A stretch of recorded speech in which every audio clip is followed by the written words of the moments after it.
April 2010, the Indian Ocean. 5 men in a fiberglass skiff armed with AK-47s and rocket-propelled grenades spotted what they thought was their next payday, a massive vessel cutting through international waters. They revved their outboard motor. They checked their weapons. They began their approach. What they didn't know was that they were about to attempt the single most catastrophic tactical blunder in the history of modern piracy. Because the ship they were targeting wasn't a cargo freighter. It wasn't an oil tanker. It wasn't even a yacht.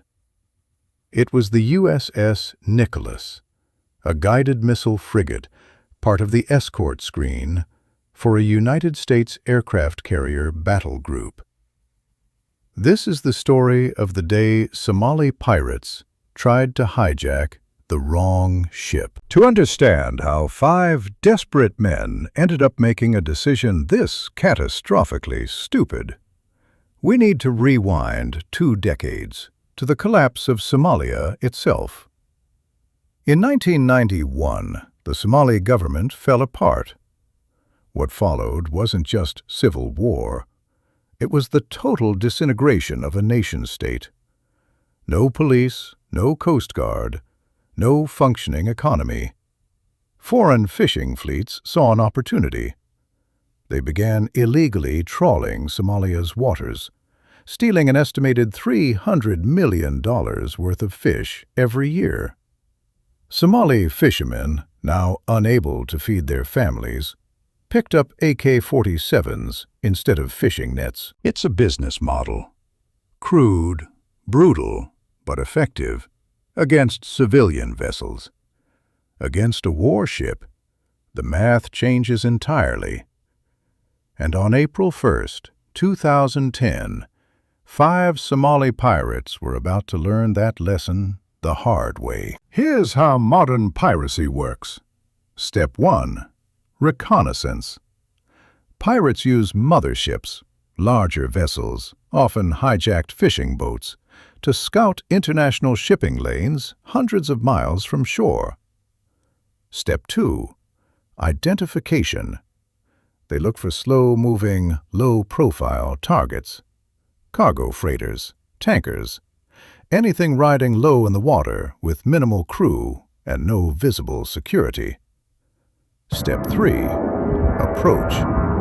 Small skiffs, fast, maneuverable fiberglass boats powered by outboard motors, close the distance at speeds up to 25 knots. Step 4. Boarding. Using grappling hooks and ladders, pirates scale the hull while the ship is underway.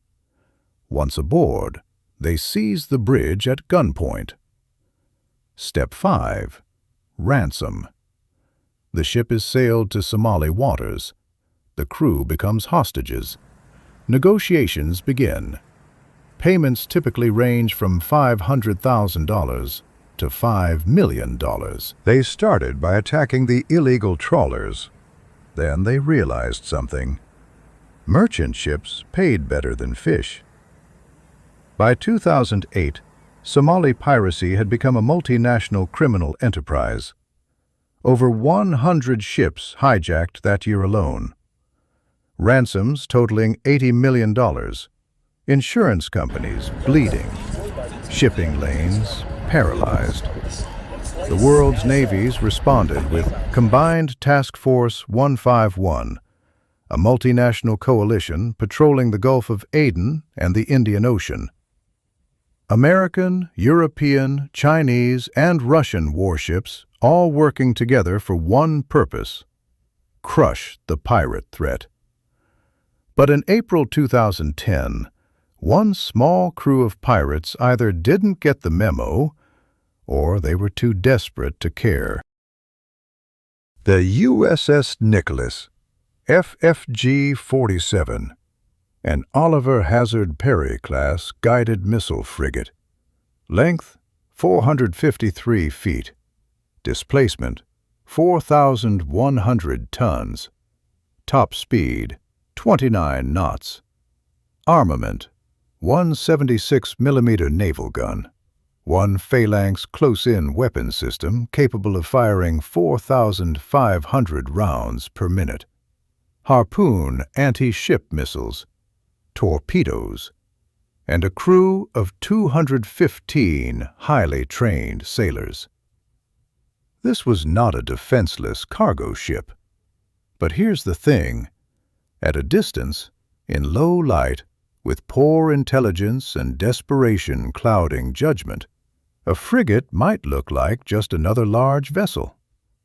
The Nicholas was operating as part of Carrier Strike Group 11, escorting the USS Enterprise, one of the most powerful warships ever built.